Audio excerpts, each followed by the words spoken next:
जय जगन्नाथ दर्शक बंधु आज मे 10 तारीख शुक्रवार चलतु केते गुड़िए गुरुत्वपूर्ण खबर उपर नजर पकेबा आउ मो दर्शक बंधु नजर पकेबा पूर्व आम चैनल को लाइक एवं सब्सक्राइब कर दियतु जहाँकि जेते नुआ वीडियो आपण माने सर्वप्रथमे पाई परिबे। चलतु दर्शक बंधु बेसी डर न करी खबर उपर नजर पकेबा। काल बैशाखी वर्षा पाई तातीरु मिलिबो आश्वस्ति। राज्यर विभिन्न स्थानर तापमात्रा कमिछि। आहुरी 4 दिन काल बैशाखी प्रभाव रहिबो पूर्वानुमान करा जाइछि।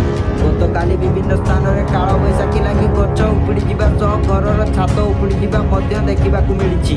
एभली स्थिति देखा मिली ढेंकानाल जिला कामाक्षानगर अंचल में 15 जिला को पाणीपाग विभाग देइछि येलो वार्निंग। 9 तारिख में भी रहिबो काल बैशाखी प्रभाव। 10 तारिख पर पाणीपाग परिवर्तन रहिबो बोली संभावना करा जाइछि। काल बैशाखी प्रभाव में अंतरीण ओडिशार अनेक स्थान में 9 रु 8 डिग्री पर्यंत खसीछि ताती। दर्शक बंधु परवर्ती खबर उपर नजर पकेबा। गुरुवार संध्यार बड़ घोषणा कले मुख्यमंत्री पांड्यान देले सूचना। गुरुवार गंजाम जिला निकसिरु विरोधी को टार्गेट करिसंती बीके पांड्या।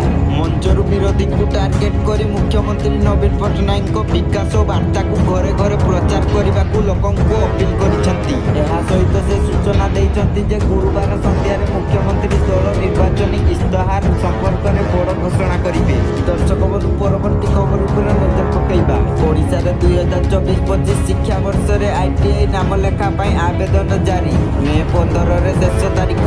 ओडिशार विभिन्न सरकारी और बेसरकारी आईटीआई रे 2024-25 रे नाम लेखा पाई आवेदन जारी रही। दर्शक बंधु परवर्ती खबर उपर नजर पकेबा। राजधानी रे मेगा रोड शो करिवे पीएम मोदी। सामिल हेबे 2 लाख रु अधिक कार्यकर्ता। प्रधानमंत्री मोदी आज संध्या 8टार भुवनेश्वर विमानबंदर ठारे पहुंचीबा पर बीजेपी पार्टी ऑफिस ठारू बाणी विहार जाए रोड शो करिवे प्रचार। आजिर खबर को एठी रखबा। जय जगन्नाथ।